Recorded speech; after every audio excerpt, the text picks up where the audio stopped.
how actually to retire early. The first thing you need is a crystal clear idea of your annual expenses. Take a moment to work it out. Multiply your annual expenses by 25. So if you need £24,000 per year during your retirement, you'll need to have £600,000 invested. I know it may seem like a daunting figure, but trust me, it's absolutely doable for everyone.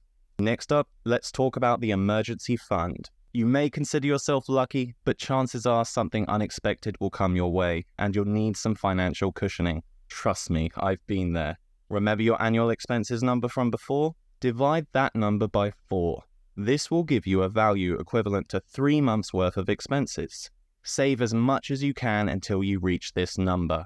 This is your emergency fund. This money should be used only for genuine emergencies. Whether your car breaks down or you lose your job, this fund is there to support you.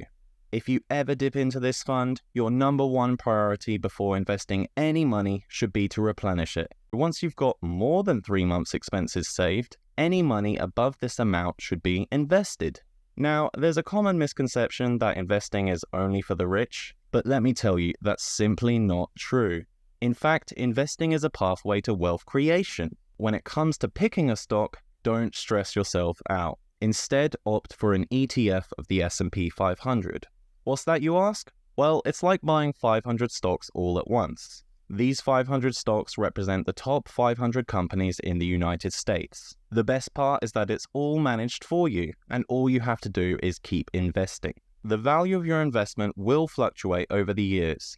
Don't let that number stress you out. It's all part of the game. Don't let the news sway your opinion about the markets, because here's the truth. The S&P 500 has averaged a 10% annual return over the past 100 years. So no matter what happens, it averages out to 10%. Contribute as much as you can over the years. But always keep in mind that if you use your emergency fund, pause all investing and focus on replenishing it first. And now, remember that big target number we talked about at the start of the video?